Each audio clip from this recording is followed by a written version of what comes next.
мы команда Fuego, и мы заняли второе место на турнире. И мы хотим сказать, что этот турнир был очень хорошим, и, и, и это для нас был опыт. И біз осы турнир арқылы өзімізге көптеген жетістіктерге жете алатынымызды білдік,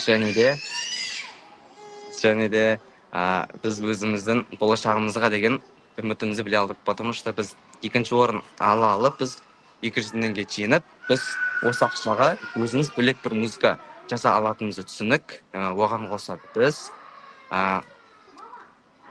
бұл арқылы да көптеген музыкалар жазып, и болашақта бұдан да мықты биік-белестерді бағындырып, көптеген турнирларға қатысып, және де үлкен бір қоғамға үлесімізді қосыламыз деп ойлаймыз. Оған қоса бізге біздің бұл турнирден ұнағаны бұл жердегі жас балалар, және де жас балалардың потенциалы біз секілді жас балалар өте көп болды. И біз осы арқылы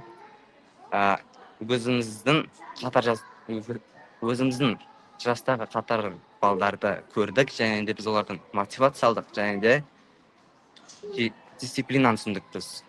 Сосын біз отзывымыз бұл турнирға, бұл турнир өте күшті болды, және де осы турнирден біз үлкен болашақ күтеміз келесі 2027 жылы.